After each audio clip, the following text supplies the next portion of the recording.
ট্রাইব্যুনালের মাধ্যমে শেষ পর্যন্ত যদি ভোটার লিস্টে আপনার নামটি না ওঠে তাহলে কি হবে, কি করতে পারবেন আপনি, আইন কি বলছে আসুন জানি। ভোটার তালিকা বা ট্রাইব্যুনালে যদি আপনার নাম না ওঠে তাহলে আতঙ্কিত হয়ে পড়বে নিশ্চয়ই, কিন্তু ভারতের আইন অনেক সুযোগ দেবে আপনাকে।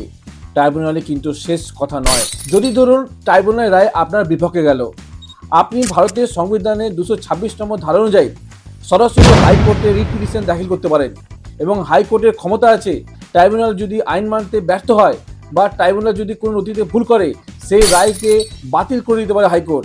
হাইকোর্টে যদি সমাধান না মেলে তাহলে হতাশ হওয়ার কিছু নেই, ভারতের আইন আপনাকে সমস্ত সুযোগ দেবে। ভারতের সংবিধানে 136 নম্বর ধারা অনুযায়ী আপনি সুপ্রিম কোর্টে স্পেশাল লিভ পিটিশন করতে পারেন। নাগরিকত্বের মতো মৌলিক অধিকার রক্ষার জন্য সুপ্রিম কোর্ট সবসময় দায়বদ্ধ। সুপ্রিম কোর্ট বা হাইকোর্টের কথা শুনে কি আপনি টাকার কথা ভাবছেন? টাকার জন্য কি আইনি লড়াই থেমে যাবে? একদমই না।